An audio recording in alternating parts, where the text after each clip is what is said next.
What a thrill to be here.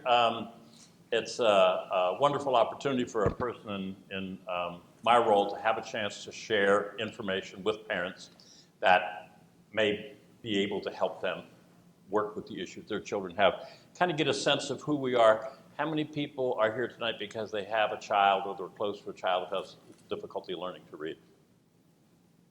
Okay. How many people in K, first or second grade?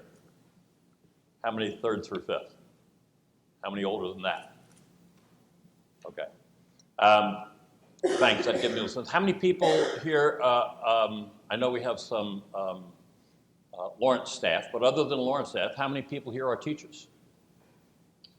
Wow. Sure. Okay, so I'm bound to offend the daylights out of you before the evening is over, so I'm apologizing right now.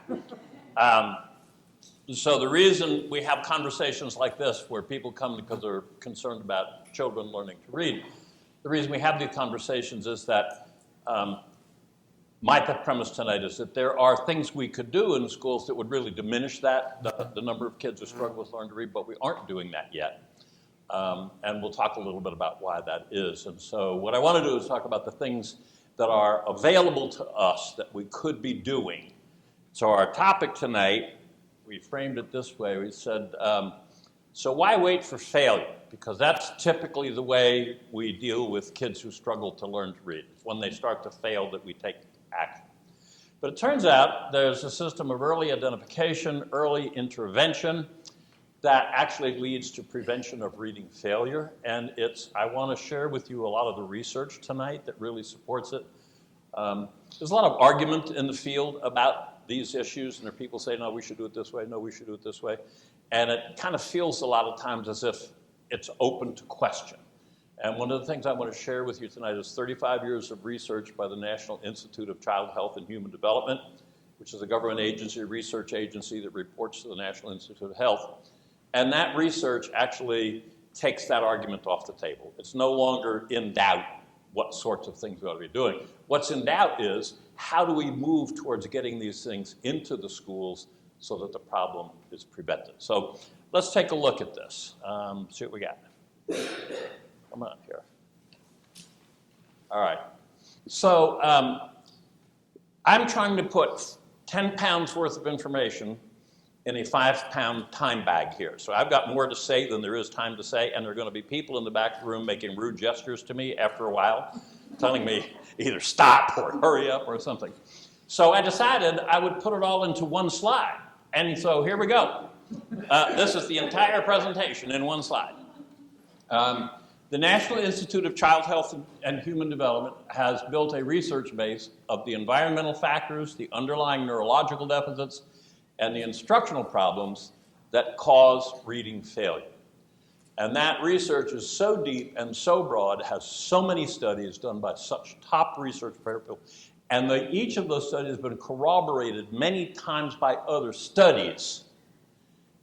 There is so much there that the argument is basically irrefutable. You can hold a different opinion, but you will not be able to find science that contradicts it. So that's very important for you to know.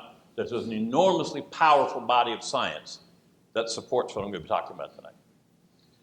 Early identification of children who will struggle or fail to learn to read is quick, cheap, easy, and accurate. Lawrence uses the test, the prescriptive assessment of reading, predictive assessment of reading.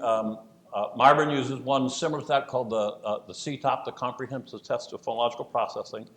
Both of those tests came out of the NICH research over 30 years, and they have been demonstrated to be accurate at 95% in identifying children as young as 4.5 years of age. And remember, it's a screen, it's not a total diagnosis, but what it will tell you at age 4.5 or 5 is this kid's wiring is such that if anybody tries to teach him to read, no matter how they do it, it's going to work.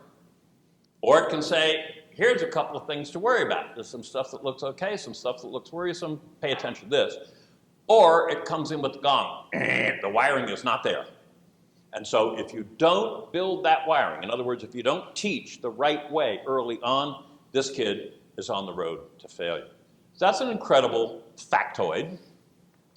Early intervention, if you identify children who are going to struggle to learn to read with traditional instruction, if you intervene early, you can speed the process up of getting the child at grade level and performing at grade level by an incredible factor. I'm going to quote a research study a little later.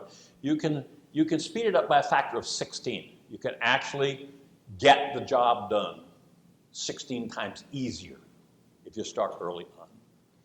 And there's always argument about what's the best way to teach. Is it this way, that way, the other? Is it this mechanism, that program? NICHD has done 35 years of research testing out the different ways of teaching kids to read. And so the ways that work best to start from the beginning and prevent failure are now well known, or the ways that work best if a kid gets intervention later on and they're already behind, that is well established also. So anybody who is counting on a very quick evening and just want to beat it and head home now, you've got it. That's it right there. The whole rest of the presentation is going to be giving you evidence for those 4 statements. Okay, so I'm going to look at this, chunk this with 4 pieces here. So we're going to start out with acquainting you with the research base. You're going to hear a lot of things tonight that, if you've been listening to a bunch of other people talk about this stuff, that will sound contradictory to the things you've heard. So I don't want it just to be, well, Earl Oremus said so. I want it to be the National Institute of Child Health and Human Development's 35 years of research proves this. I want you armed with the data. So half of the handouts that you got over there, the ones that are on the left-hand side of the table, are research studies about that. On the right-hand side, there was a bunch of stuff about reading recovery and LLI, 2 very popular reading instruction methods right now. And that's research about why that stuff doesn't work for kids who have reading difficulties. Okay, so I want you to know the research base so that if you need to go and talk to your special ed administrator or your superintendent about what's going on for your child, you can come armed with information and say, look, I'm not making this up. Okay, secondly, we want to look at what the steps are in learning to read, because if you're going to understand the instruction and why it needs to be the way it is, you need to understand what goes haywire when kids don't learn to read. So you need to know those 2 pieces. So then we're going to look at what research tells us. Why do some kids have reading problems when other kids don't? What are the sources? What are the risk factors as well there? And finally, what are the approaches that would prevent reading failure? So in theory, if I do my job right and you're durable enough to last all the way through, then by the end, you should be well positioned to understand the issues that your child might be facing and to be a more successful advocate for what that child needs. All right, so let's take a look at the research base. All right, so there's oceans of education research. There's probably 1 billion people out there with master's degrees in education, and every one of them had to do some kind of research. And then there's 500 million with EDDs who had to do research. So they've all done research studies and published. Problem is that most education research is not good research. Here's why. Most studies include less than 40 kids. Do you want to build a national policy on how we should teach kids based on a research study with 40 kids? No, probably not. And look, they only last about 6 months. I mean, the graduate student has to get into college in the fall and get going, and then doesn't get to the school to start doing the research until October, and then they got to knock off in March because they got to write the thing up before June. So we're looking at 4, 5, 6 months. The studies themselves are not designed as being high-quality science. The highest quality science has randomly assigned students to 2 different conditions, to the experimental condition and to the control group. And most education studies don't do that, so that leaves their findings in question. So the research designs are a problem. They don't have large replication studies, so science is not one person did a study and found this out. Science, the way science works, is somebody does a study and describes it very carefully in a journal, all the pieces, all the steps, all the design, and they find this out. And then other people in other parts of the country take that design with different kids and try it out. And if they find out the same thing, and then somebody in Minneapolis tries it out and finds the same thing, and some in San Antonio does. Now you're coming to a place where you have science. You have widely replicated studies with different kids using the same procedures. That's not the way most education research is. So the lack of replication studies is a serious defect. And then you don't get converging evidence all aiming at the same conclusion from a whole bunch of different studies. You have a lot of conflicting evidence. So that makes the whole business of research in the field of education very problematic. So what you wind up with is research results and research findings, but not with science. Consequently, quoted research supports many conflicting ways of going about the same issue. And so it's very problematic, even as a professional who stays close to the published research, to know which ones to trust and which ones to believe. And it's been especially true in the field of reading research. There's been almost no field where the research appears to be so conflicting. So, consequence of that was what is known as the reading wars. How many people have heard of the reading wars? Okay, the reading wars are largely, it's about two enormous groups of people, each of whom have contradicting opinions about which way kids learn to read and what's the best way to teach them. And in general, it's the people who support teaching the structure of the language, called phonics, of teaching kids how to sound the language out, as opposed to the people on the other side who concentrate more on helping kids get the meaning, and sometimes just by guessing at what the words were, approximating the words rather than decoding them. So that has been what has been source of what has been called the reading wars. So there have been 50 years of fighting and battling, but although the wars are not over themselves, the research portion of the war is over. The answer is in. And it came through the NICHD. And here's why this happened. Congress was very interested in seeing America's reading get better. For the last 20 years or so, there's every 4 years, the federal government does a nationwide study called the National Assessment of Educational Progress, NAEP. And they do elementary schools, middle schools, high schools in every state, all across the country, every socioeconomic area. And they draw conclusions about how we stand on various things. And for the last 20 years, every time they've done this, they have reached the conclusion that 40% of America's children do not learn to read effectively. So what was going on was that the whole language people would go to Congress and say, give us all the money, don't give any to those phonics nuts.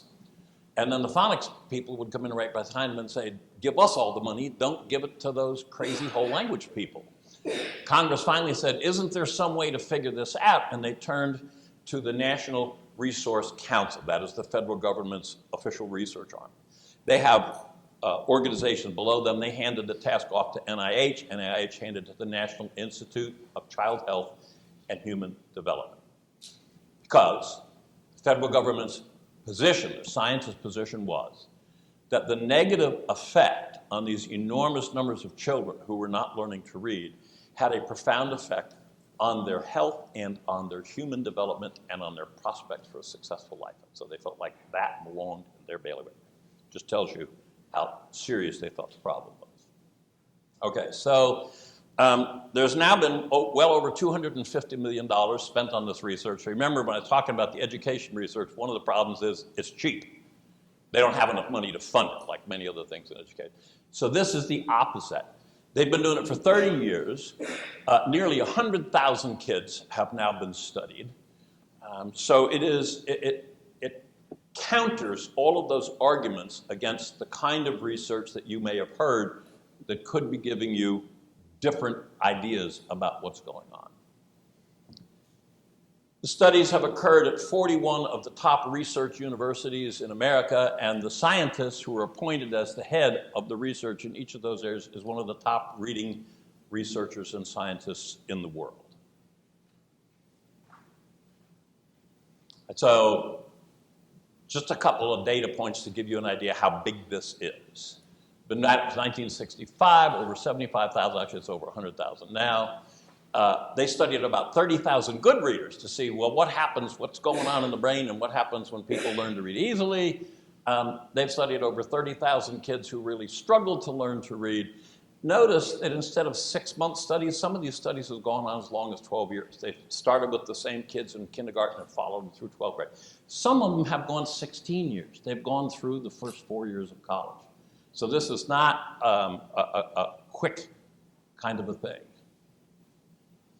In the course of doing this work, when they found out there were relatively easy identifiable characteristics of the good readers and of the not so good readers, it raised a question. Well, could we know ahead of time who the not so good readers are going to be? And so a big bunch of their work was addressed to this business of developing screening tests. And they said these are nationally standardized, they are widely used, been used for a long time, and they are clinically reliable and valid, so they are good tests. So they decided, well, let's take these screening tests and let's take them into districts that have very high rates of failing children, and let's screen, and then let's see what we could do to change the outcome if we do this screening early. So 11 different school districts, nearly 10,000 kids. Some of them been in longitudinal studies, not just 1-year studies. And they were focusing on early intervention, what happens if you identify early and if you intervene early. Guess what they found out?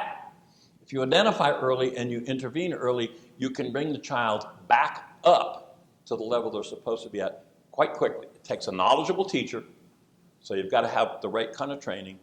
If you commit that time early on, you can actually prevent the problem. So, what's the point of all of this? The point is, I want you to leave here tonight knowing that this is not somebody's pipe dream, this information. This is some of the soundest scientific evidence that has ever been produced in the field of education. And what we have is a huge body of widely replicated research that pretty much speaks with one voice on almost all of the topics we want to talk about tonight. So what that means is there's a great source of reliable information to deal with this stuff. We don't have to worry about figuring it out. Anybody have an idea? Well, how come if we don't have to worry about figuring out, why are you here tonight? What's the answer to that? Failure of execution. It's figured out, we just aren't doing it. Okay. Here's the stuff we know. We know what the cognitive, the genetic, and the neurological conditions are that produce strong reading. We know what the conditions are that inhibit the development of reading. And we know what the risk factors are that predispose a child to reading failure. We know which instructional approaches work best for struggling readers, and we now have clear evidence about instructional approaches that don't work for struggling readers. And I know that currently, level literacy intervention, LLI, is widely in use in schools for kids who are struggling. And prior to that, the biggest one was reading recovery, and it's still around and it's still going on. And I want you to know, that's why I gave you 5 research studies back there on this stuff. I want you to know that for the kind of kids that we're going to be talking about tonight who've got these issues, it doesn't work. So don't let anybody fool you and waste your time and your kids' time.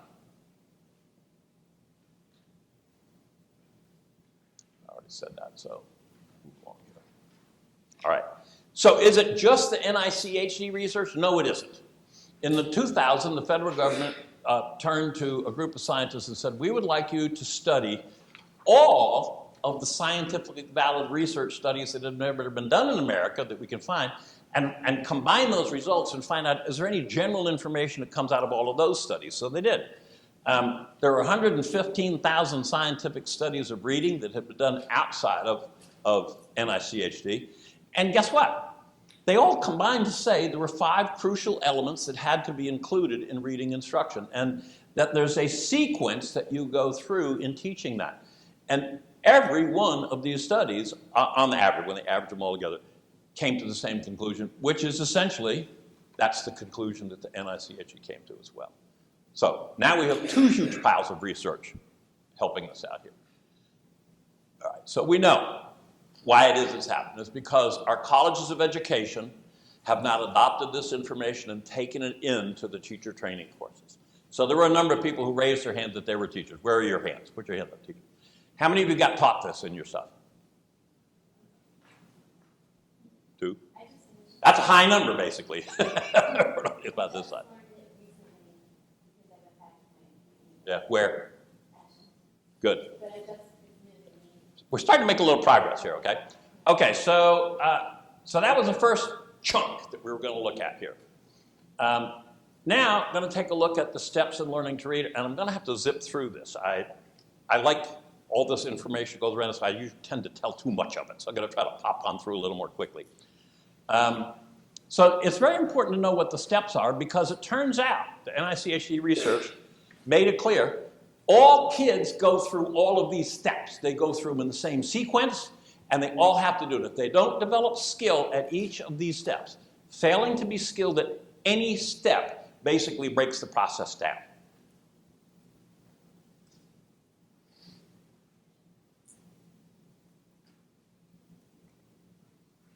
Hold up here. Okay.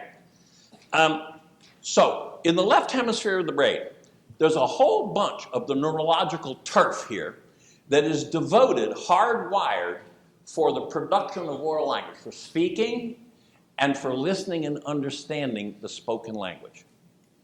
Great big bunch of neurology. Almost half of our brain is devoted to that stuff. There is no place in the brain that is hardwired for reading. Anybody care to take a guess why? Think evolution. Think Darwin. Anybody want to guess? How long do you suppose human beings and their ancestors have been speaking, have been producing oral language and processing? They think it's about 2 million years. How long have human beings been writing? Anybody know? 7,000 years. Since the Sumerians began with cuneiform. Okay, 2 million years is a long time for evolution to help the brain evolve better neurology for doing something that's critically important to human survival. And that is being able to communicate orally and to store ideas into oral language and pass that language on to the next generation so they could learn more. That's incredibly important. 7,000 years is not long enough for the brain to begin to select for advantage, for reproductive advantage, for evolution, to begin to select in favor of reading. So what does that mean? It means that these areas here, see if I can make this little pointer thing work. Maybe not. Oh yeah. Here, here, here, back here, you might not notice that one, and right down in here. Those are all the areas that we use to produce oral language and then process it when we hear it. Starts from the moment a baby is born, when the baby first starts hearing the rhythms of human speech, and babies start building their wiring in those areas to be able to process it. Around 8 months, 9 months a year, little babies start producing oral language, and they're doing the same thing. They're using this turf to learn how to talk. And it's interesting, you know, we don't send babies to school to learn how to talk. We don't send them to school to learn how to listen and understand. What do we do to get babies good at that stuff? We just immerse them in it, right? We talk to them all the time. We're always asking them what they think. We're telling them what this word is and what that word is. We just immerse them in it. And that wiring, because it's there, they are adept at doing that. And usually by age 3, babies have learned all the grammatical structures of the English language, and they use them.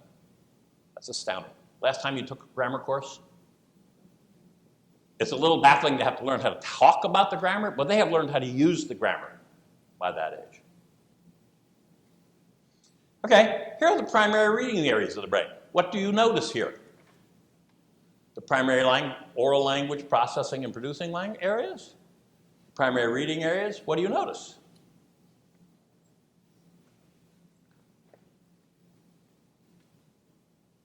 Where are these? Where are these?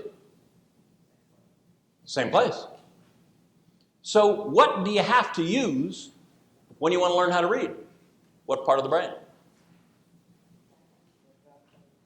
You got to use the part that's already devoted to knowing how to talk and how to understand oral language. That means that all of the neurons in the talking and understanding part, they already have jobs to do. They're already wired in to millions of other neurons. There are very powerful neurological networks built in there to allow the distinction, careful distinctions of oral language and the understanding of oral language. Now we're going to send them to school at age 5 and say, okay, learn to read. Well, what turf do I use? Oh, use the same old stuff that you're using for talking. Well, guess what? Those neurons are already wired into other neurons to do their jobs. And now we're going to ask them to do what? Rewire. Build new networks. Now we can't ask them to give up their old networks or we'd forget how to listen and talk. So they got to keep doing that job. They got to do double duty now. They got to start sending out more dendrites and connecting with more axons to more neurons to build additional networks. So that's one reason why learning to read can be pretty hard. Another look at it, that's the reading brain, and you'll notice once again it is imposed right on top of the listening and talking brain.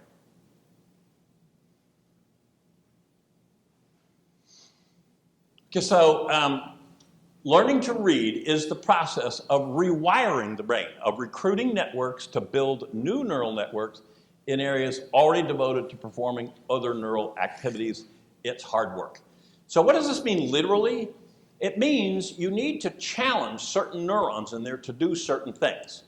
And anytime you're trying to do something brand new and you haven't done it before, you make a lot of mistakes, right? It takes a while, you practice, you still make mistakes little by little, fewer and fewer mistakes. As you make fewer and fewer mistakes, what's happening neurologically? More and more neurons are connecting, they're building networks, they're becoming able to fire precisely the way they should when you want them to.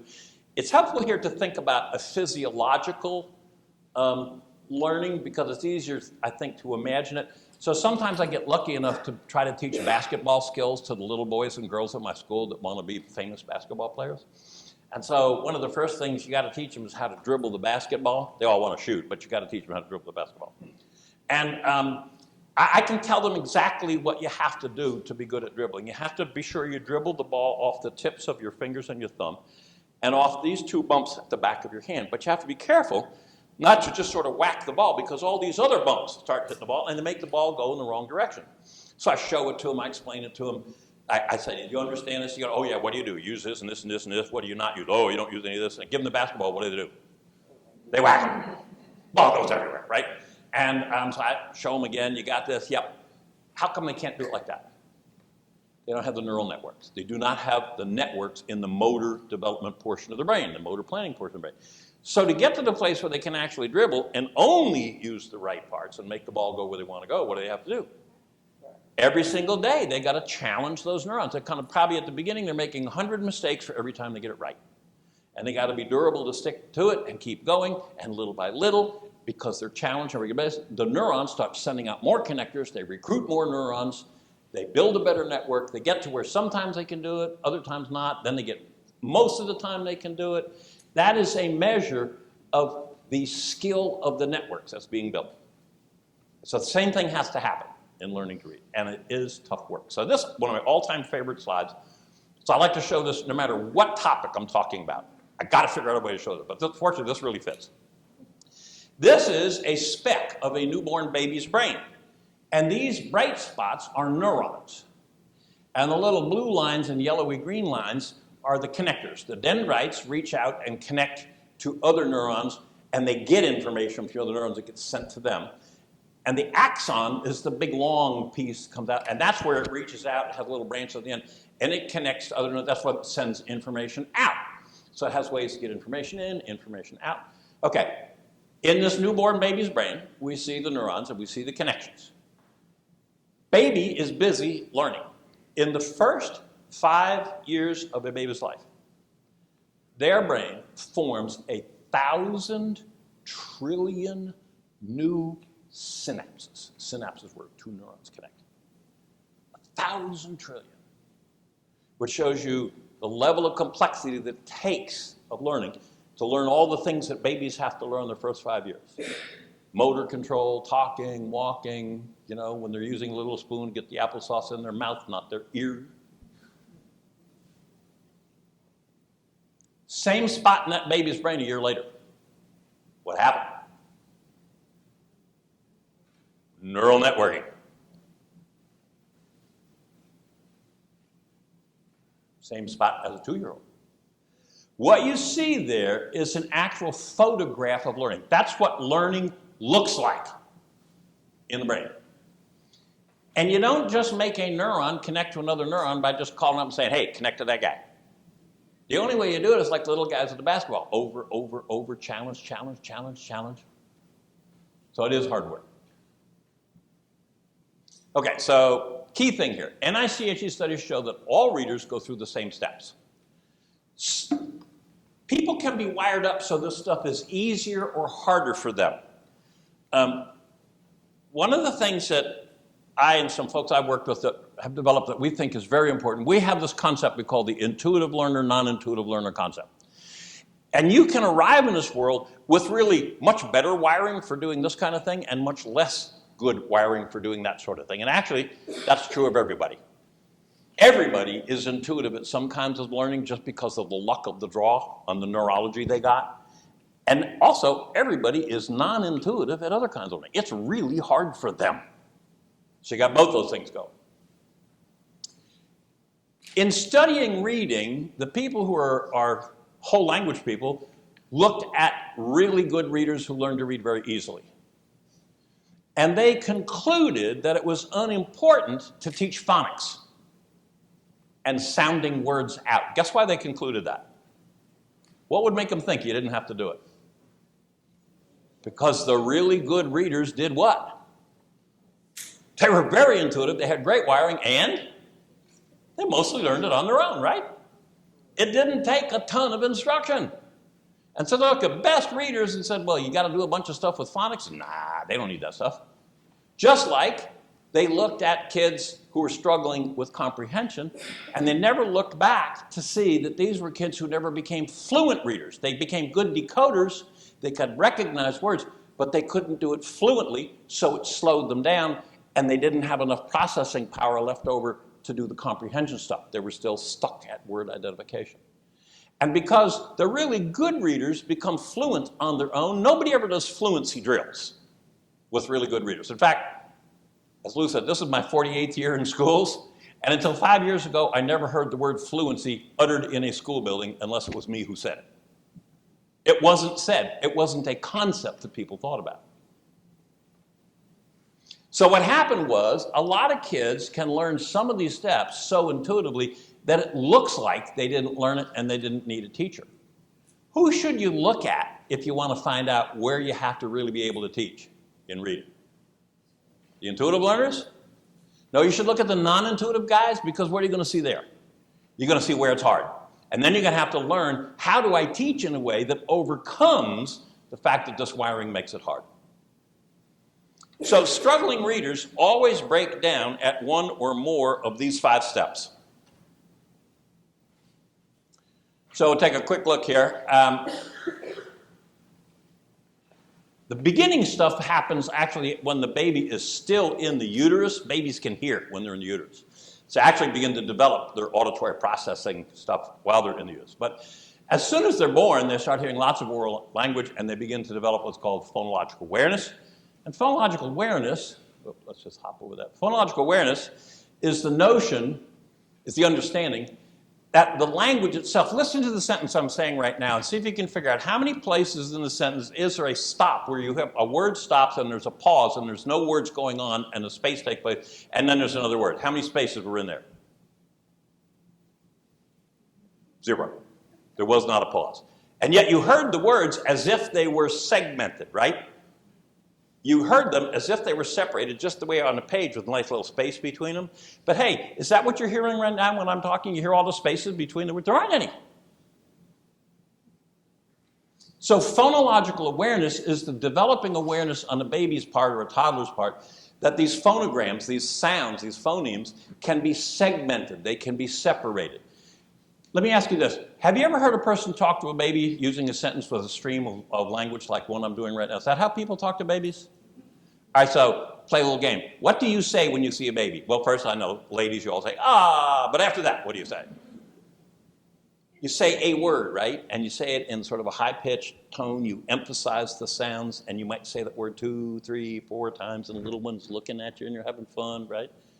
You know what you're teaching that child there? You're teaching them to understand that these phonemes go together to make this word.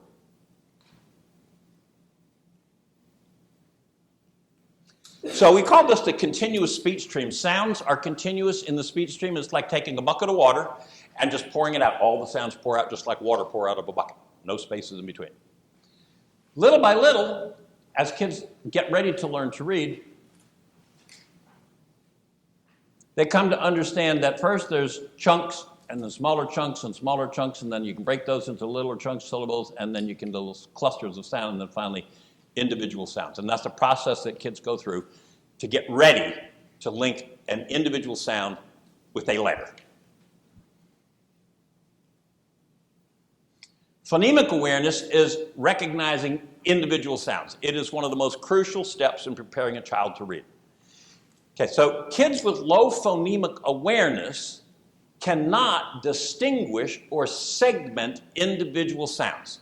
So if I say to one of these children with low phonemic awareness, blister, do you know what blister is? He said, yeah, that thing you get on your foot when your shoe rubs on your foot. Yeah, okay, what's the fourth sound in blister? You go like, it's all one sound, you know, blister, you know, it's one sound. Blister is not, the kid can't segment. The first sound is what? Second sound is oh. Third sound, yeah. Fourth sound, kid can't do that. Kid with low phonemic awareness. If a kid has low phonemic awareness and cannot segment the sounds, cannot process it auditorily, and the teacher is talking about how this letter represents this sound, what shape are they in? They can't do it. So low phonemic awareness is one of the 85% of all kids who don't learn to read. One of the chief contributing factors is low phonemic awareness. So that's critical. Okay, so phonological processing then is the next item, and that is when you get to the place, come on, it's in here someplace. Sorry. It's a place where you can actually manipulate the sounds, where I can give you some sounds and you can take a sound, segment one sound out and take that sound out and say the word again.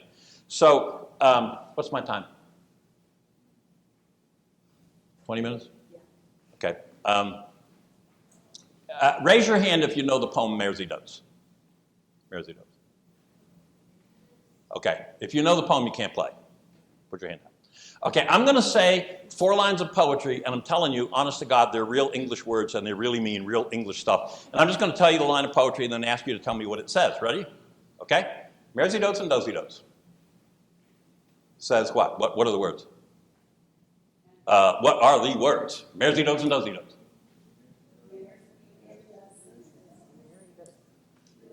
Anybody getting it? How come? Why won't this work? Because you don't know where to segment the sounds, right? It sounds like one long string of gibberish. That's the kind of shape a kid is in with low phonemic awareness. Suppose I tell you that the first word is mares, as a female horse, a mare. Mersey Does. Mares. Eat. Oats. Mersey Does. And Dozy Does. And little Lambsy Dabby. Kiddly Dabby too. Well, Kiddly Dabby too. A kid will eat. Wouldn't you? Cowsy Tweet and Sousy Tweet. Ah, you're developing phonemic awareness. So what you see there is what happens to a kid with low phonemic awareness. Because they can't segment, it's one long stream of gibberish. Remember, 85% of all children who fail to learn to read, low phonemic awareness. That's one of the critical factors. And if a kid doesn't develop this, all subsequent steps in learning will be impaired. And guess what early reading screenings tell you? How much phonemic awareness they have.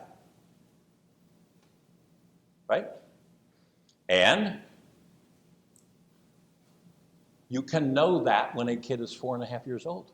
What if you know your 4.5-year-old has low phonemic awareness?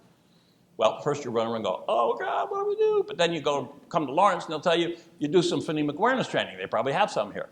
And you know what? We found out at Marburn in the summer, when we identify kids on early screening, when they come to us in the summer for half a day for 4 weeks, that's actually 2.5 hours a day for 4 weeks. Little guys, kindergarten, first, second graders, they can go from not enough phonemic awareness to learn to read to enough phonemic awareness to learn to read. Very serious problem, pretty easy solution. How wonderful. Thank you, NICHD. Okay, so phonological processing is then when you move these sounds around and do things with them. So you got to be able to do that to learn how to read as well. So you got to be able to segment these sounds, that is, pull them apart, and then manipulate them. So there are very simple tests. There's a test called an elision test. I'll give you the test right now, pieces of it. All right, so we're going to find out how your phonological processing is working, okay? So here's how we do it. I'm going to give you a word. I'm going to ask you to say the word. Then I'll ask you to say it again, but to leave a certain portion of it out. So you will be doing processing of the sounds, okay? Say cowboy. I'll say it again, but don't say cow. All right, so what do you have to do in your head? You had to hold on to the word cowboy, and then what did you have to do? Remember that I said cow. Subtract out cow, see what's left, and then say that, right? Phonological processing. All right, so what we do is we'll say these words and they'll get harder as you go along. Say cucumber. Now say it again, but don't say Q. Cucumber. Okay. Say stale. But don't say little slower. Because I made you go for something in the middle, wasn't at the beginning or the end, right? It gets a little harder when it gets in the middle. Say continent. Say it again, but don't say in. Little slower. Now you may have noticed that every time you come up with a new word by subtracting something out, it's actually a real word. So continent is a word, content is a word, right? Now I'm going to give you a hard one, and I'm going to make it a little harder for you than it is for kids, because you don't know, but you've been cheating on this all the way along. Because you know how to read and spell. And so when I give you this task, a hard one like continent, what you did was you imagined the word continent, you thought about the IN, you subtracted out IN, you had letters in your mind that you could fool with, and then you had CONTENT, and then you could say, oh, content, right? Cheaters. Okay, so I'm going to make it a little harder for you. This is more like what it is for the kids. I'm going to give you a word, have you take something out of the middle, and then say the word back. But here's the rule. You can't say the word back to me until you know what it means in English. With me? You got to know what English word is. Okay. Germany. Say Germany. Germany. Now say it again, but don't say ma.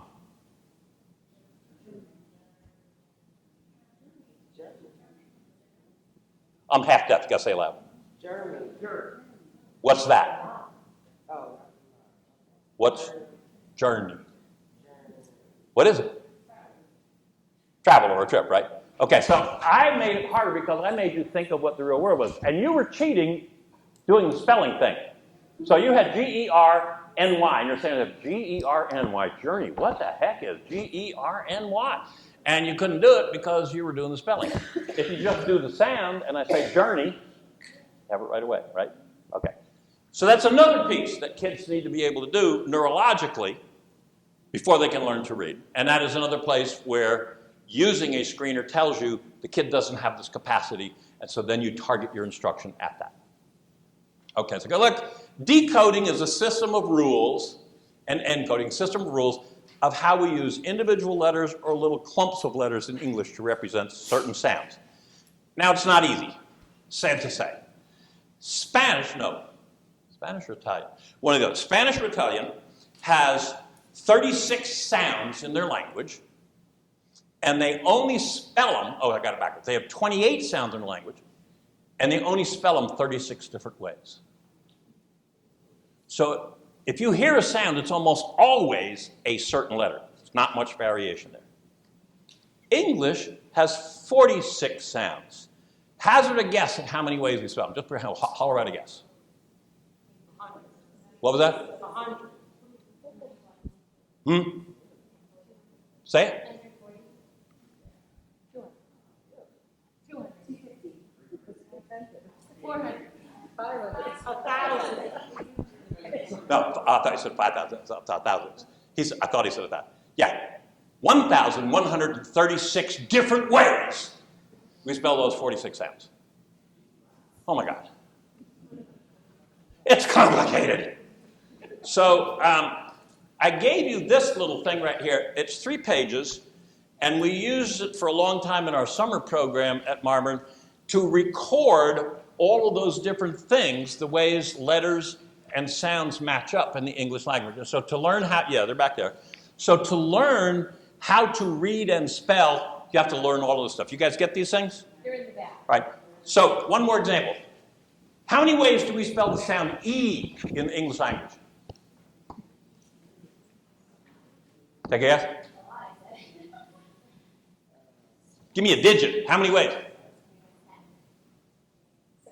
8. We spell E 8 ways. Think of some ways. As in? Yeah, say that. Well, because E as in me. Or E as in E as in? EA as in eat.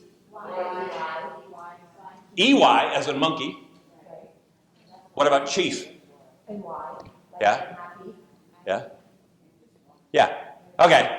So learning to read and spell means you have to be good at phonological processing because you got to get to the place where you can encode and decode the words to know what they are. Once you're good at that, you have to get to the place where you recognize them automatically because if you're just sounding words out all the time, you're too slow to be a good reader. How many people here are good readers themselves? All right. When's the last time you sounded out a word? When do you sound out a word?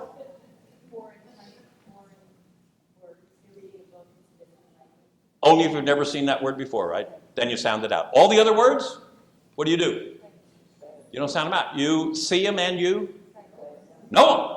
Okay? That's called automatic word recognition. So that's the next step. You got to do that. When you get to where you have automatic word recognition, then you can be fluent and accurate. And once you get there, the door is open for high-level comprehension. If you break down at any of these steps high-level comprehension, which of course, what's the goal of reading? High-level comprehension of complex text, right? You break down any place here, or multiple places, and you don't get there. People say, well, what's fluency got to do with it? Well, fluency is how quickly you recognize the words, and that's not a simple process, because you got to recognize the word, but then you have to know what role is it playing in the sentence. Words don't just have one role in the English language. Take the word father.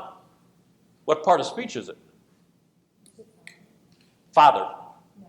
Noun. Well, sometimes. And sometimes it could be a verb. He fathered a child. So even when you identify the word father, you're not home yet in reading comprehension. You got to know which father it is. And how does it link up to the other words in the sentence. So that's high-level stuff. We don't have time to go into much detail on that, but let's just say that until you get all the way to the end of this list right here, you aren't going to be a good reader. And people who aren't good readers because they break down here, or here, or here, here, here, or here.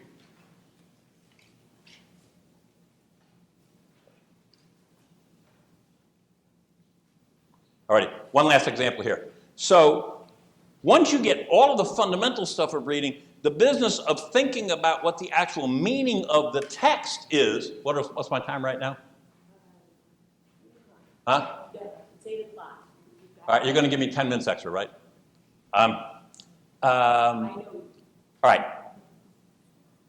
Even once you see what every word is, and you've sounded them out, or whatever you have to, you're at the place you recognize, figuring out which shade of meaning is intended by the author is a highly complex thing. And if your mind is filled with other problems, like trying to go faster, or be fluent, or recognize the word, or sound it out, you're using up all that processing stuff for the lower level stuff. So I'll just give you an example instead of playing a game. So there's the sentence. The sentence goes like this. I'll try to say it without inflection. Woman without her man is lost. Can you say that sentence? What's that mean? If a woman doesn't have a man, then she's lost, right? Isn't that what it means? Unless you say it like this. Woman, without her, man is lost. Certain portion of the audience would probably prefer to say it that way. Okay? But if you aren't able to do that kind of complex procedure with the written words in your brain, if you haven't cleared all the decks of all those previous things, comprehension then becomes a serious problem. All right, so that's what's involved in learning to read. Now, whoops, back up, let's get the title there. Okay, now, where does this come from? How come we have these problems? Well, this is what I call the reading demographics. I told you earlier about the NAEP, which tests American school kids every 4 years, and they find every 4 years 40% of American children don't learn to read well. About half of those who don't learn to read well, 20%, they struggle to learn, they never read with ease or fluency, they don't like reading, and consequently they don't build their vocabulary, and consequently they're less able to manage the comprehension.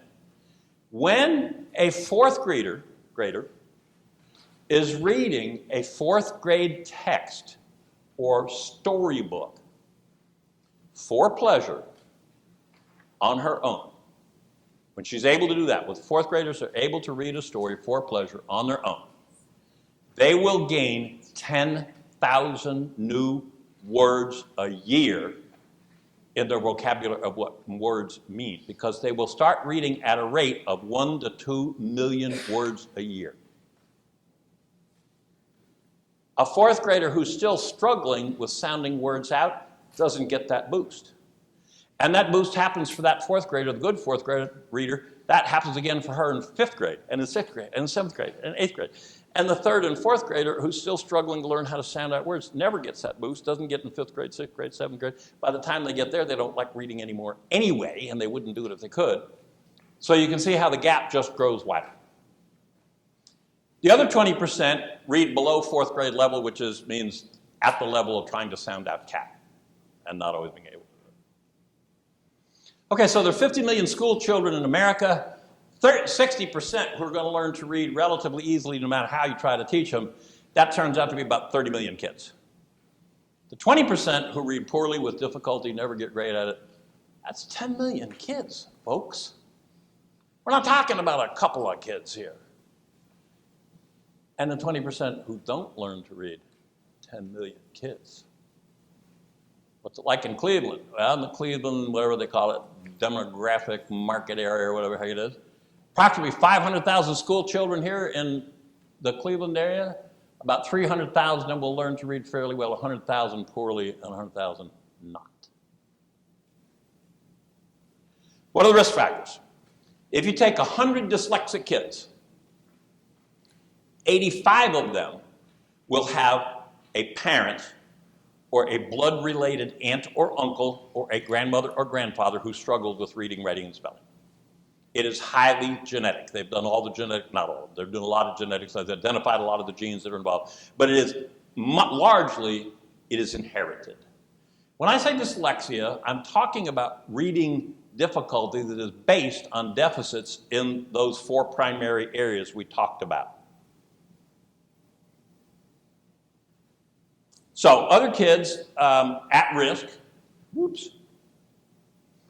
are kids who have a hard time acquiring oral language when they're babies. Instead of making that 8, 9, 10-month-old area where they start uttering words and little phrases and that kind of stuff, they're down the road. They're 18 months or 20 months or something like that. That's a clear sign of warning. What this is telling you is, even before the reading stuff starts happening in the brain, the other stuff, the stuff that was there before, learning oral language and learning to process it and create it, that neurology isn't working well. And remember, when we learn to read, what are we building on? Building on the oral language and listening neurology, okay? So kids who have significant delays in oral language very frequently are at high risk for reading difficulty. A lot of kids have this otitis media, chronic ear infections. They wind up putting the little tubes in, or you got to go get penicillin all the time. So when those ears are infected, what happens is infection goop fills up some of the little tiny canals in the ear, and the sounds that are coming in that the brain is learning how to make a distinction of, sounds that will matter in kindergarten, first and second grade. You take the difference between short I, one of the 5 major vowels, and short E. Short I says, short E says, okay, not a heck of a lot of difference there. If you put those two sounds on an oscilloscope so you can see the waveform, almost all the difference between those two sounds occurs in the first 2 nanoseconds of that sound. The rest of it's all exactly the same sound. If the baby's ears are filled up with goop, the baby's brain doesn't hear those sounds, doesn't distinguish them. They build wiring that doesn't recognize it. Now you got a kindergarten teacher saying, it's pin, not pen. Kids like, what? Sounds the same to me. So that kind of difficulty with the sounds is a big risk factor. If there is low oral levels of oral language in the home, if there's not high levels of complex oral language with the baby and with the other people in the home, that stimulates the language part of the brain less, and consequently it develops less. Very famous study done by Risley and a couple of researchers. They put tape recorders in the homes of average middle class suburban families and in the homes of poverty-stricken inner city folks who were on welfare and didn't complete high school, and all that whole pattern of things. And what they found was, by the time the children in the suburban home went to kindergarten, they had an interaction with 40 million fewer suburban families, 40 million more complex oral language interactions than the 5-year-olds who lived in those poverty-stricken homes. So those kids often come to kindergarten not with phonemic awareness deficits or phonological processing deficits, but with language development that is 40 million stimuli behind. So often these children show up in kindergarten with the same language development that a suburban kid has when they're 2 or 3. And then the system is expecting them to learn to read. So to correct that problem, we would need a system that A, would recognize that, and B, would start immersing those children in the deep, rich language processes that would build that. Then they would start trying to teach them to read, right? We don't do it that way. Okay, the 4 major pieces that play into most reading deficits. Low phonemic awareness, poor phonological processing. We played with both of those. We didn't do the rapidity, the automatic naming, the fluency we talked about, and the phonological memory deficit.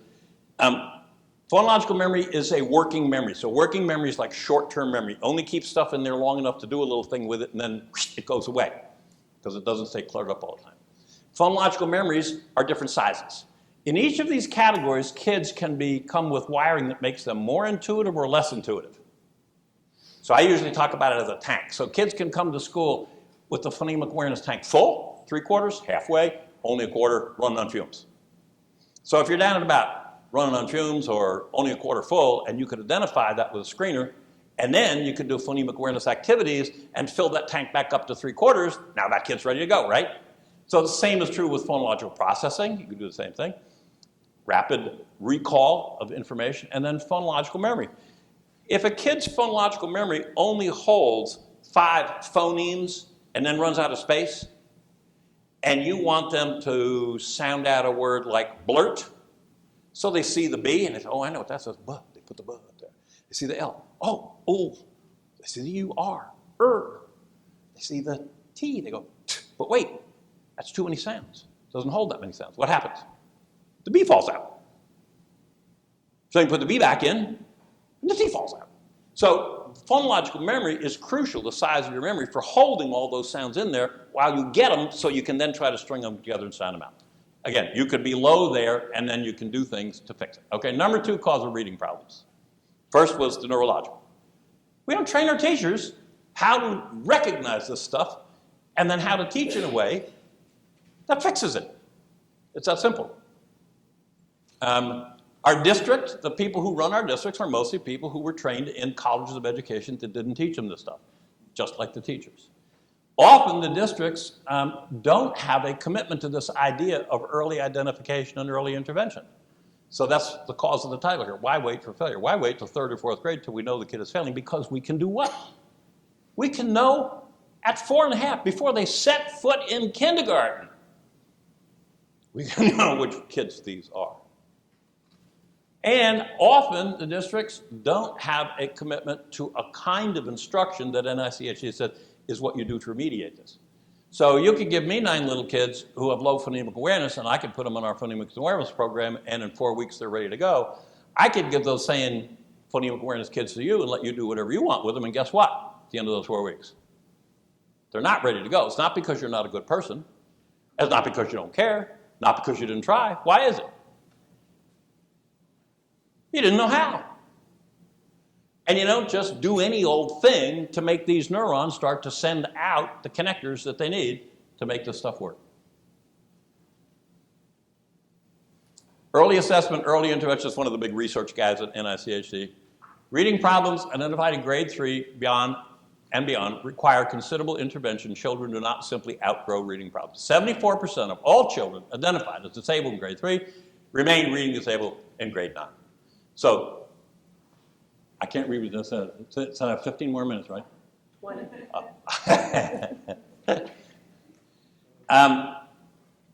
Okay, so what does that tell us? This is a national study of kids identified in 3rd grade and then checked again in 9th grade. What does that tell us about our special education interventions? What does it tell us about the remedial programs that are being used? They do not work. Are you surprised? No, okay. All right, last piece here, heading in the home stretch. What should we do about it? I bet you already know. What should we do? Early intervention. Yeah. Why don't we screen them all? Why don't we find out right up front? And after screen them, then what should we do? For the ones who've got great intuitive wiring in a bunch of these places, put them in a form of reading instruction that lets them fly right along. For the ones who are going to have a special program to build phonemic awareness and then a special program for phonological memory, what should we do?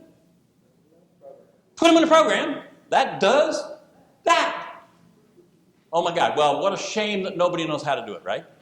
Uh-oh, wait, back up. NICHD, what did they find out?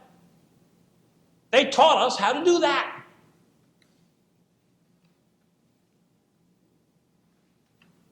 Early identification, early intervention, and using the right kind of instruction. Early identification. Can we identify these kids before they fail? Yep. How do we do it? Not that hard. First, when we first enroll a child, we check for the risk factors. Do they have a blood relative, mother, father, aunt, uncle, sister, brother, grandma, grandpa, who had these problems? If so, there's an 85% chance they're going to have it too. Not 100%. Oral language, hearing impairment, inadequate literacy in the home. We should check on all that. Then we should use a formal, nationally standardized, reliable, valid screening instrument. So Lawrence uses the PAR, we use the CTOP. They both do the same thing. Each has a little strength here or there the other doesn't have. One's not better than the other. We just use the CTOP because we started early and that was the first one that came out and we got good at it, so we stuck with it. The PAR actually has, if you're going to work with littler kids, it has a better predictive success 2 or 3 years down the road. CTOP is more about what's going to happen right now. The PAR can actually do excellent prediction about what it's going to be like 3 years from now, which is important. All right, and here's what they will do. They will look for deficits in each of these neurological processing areas. Remember way back the picture of the brain using the language area to start to build in new neurology for reading?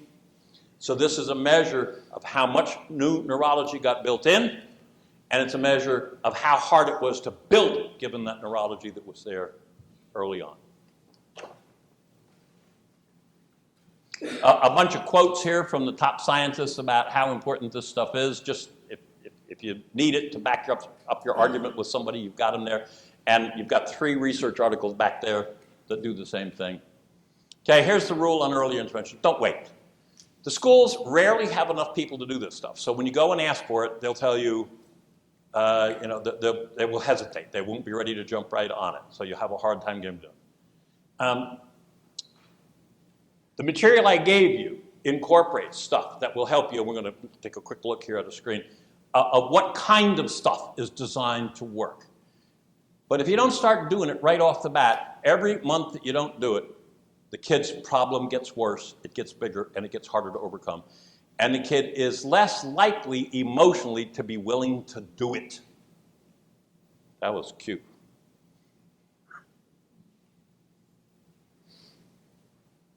Okay, so these are tools that can be used. The DIBELS is actually widely used by the public schools for measuring progress, but parents often don't get the report. If they put your kid on an intervention and they're using the DIBELS to measure progress, you want to insist on seeing the data. What's the kid scoring every couple of weeks on this? And if after 6 weeks of intervention you haven't seen the numbers get better, it's the wrong intervention. It's just automatic. Don't keep doing it. So that's why it's important for progress monitoring. Here's the crusher.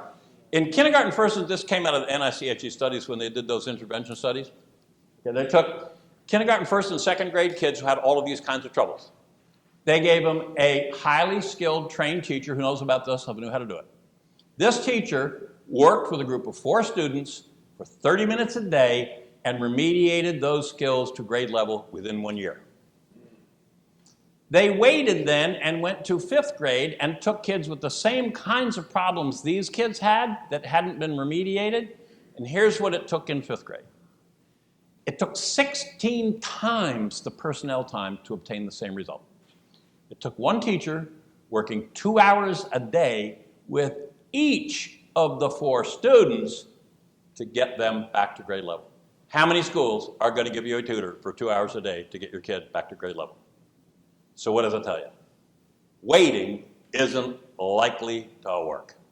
That's how come often when kids come to Marvin, say, or perhaps here at Lawrence, if they come and they're way, way behind, we tend to do some tutoring with them to get their engines revved up and get them caught up and get them moving far enough so we can get them in a class and start teaching them. All right, third key, use research-proven instruction. Use the stuff that NICHD says works. It has to be explicit. It has to teach each thing overtly. Remember I said 1,136 ways to spell our 46 sounds? You got to teach every one of those ways to that kid. You got to keep them engaged the whole time, and you got to work it in such a way that his memory holds on to it, or there's no point. It's got to be intensive, systematic, multi-sensory. If it's not multi-sensory, they can't remember it, and it's diagnostic prescriptive. That's the core of the stuff that works. And here we go. This is a brain scan right here of a normal reader. This is the left hemisphere. It's the right hemisphere. When this kid is trying to read, where is the business going on? Left, right? What's happening over the right hemisphere? Lights are barely on. This is a kid the same age with a reading difficulty. What's happening in the left hemisphere? Hardly anything. Where is this kid trying to read? He's trying to read in the right hemisphere. And guess what? Reading is a linear, sequential, analytical activity. Guess which hemisphere is good at that? Left. Right hemisphere is good at what? All at once, holistic processing. How many of you have a kid who likes to look at the word and just take a guess based on the fact it has a tall letter at the beginning, a tall letter at the end, and 2 short ones in the middle? Okay? What you're looking at is this. That kid's trying to process reading holistically because it doesn't have the equipment over here to do it in a linear, sequential, analytical way. How cool that we get pictures of this now, right? We used to just have to guess at it. What happens if you teach the right way?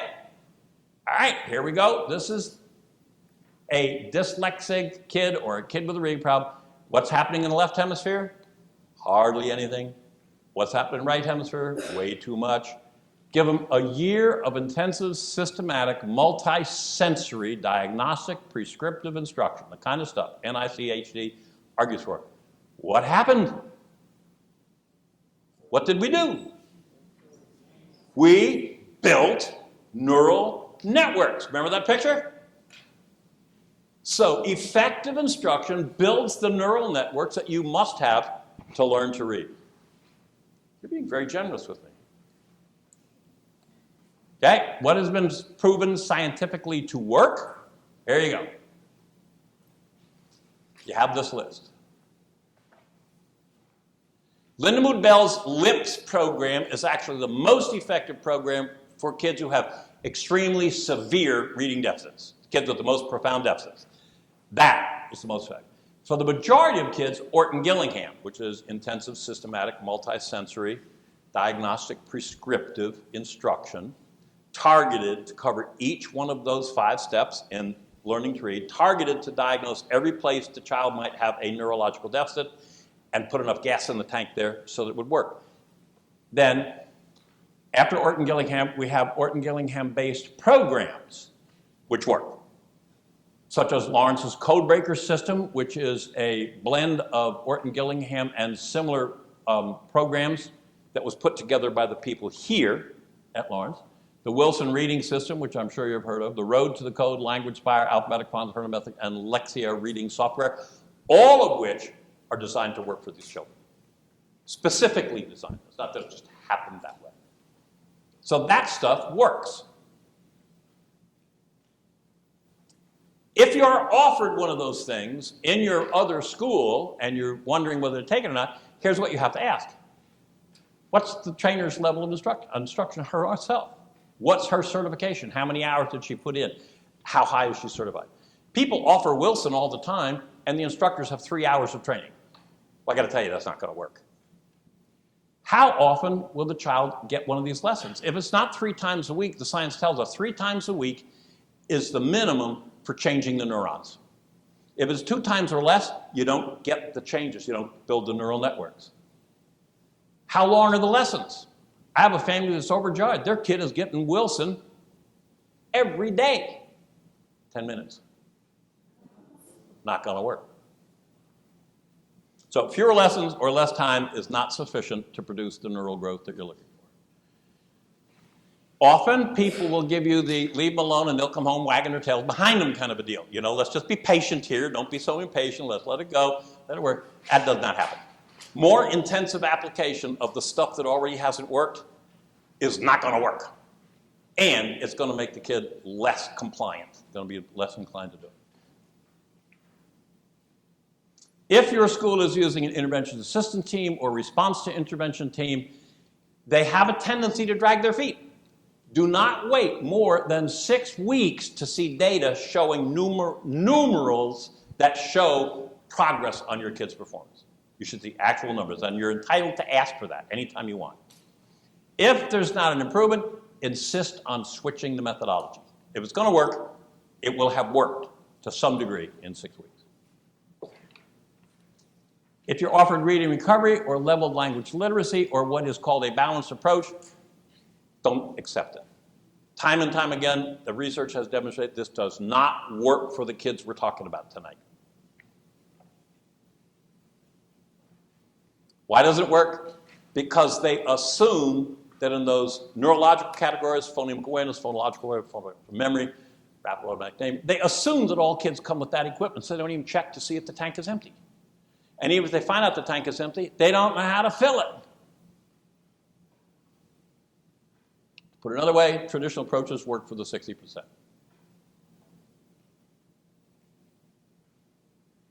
What's different about the good instruction? It starts by assuming any student may need help with those neurological issues, uses the diagnostic test to find out where they are, uses proven methods to fix it, and then uses frequent measures of progress to judge the effectiveness.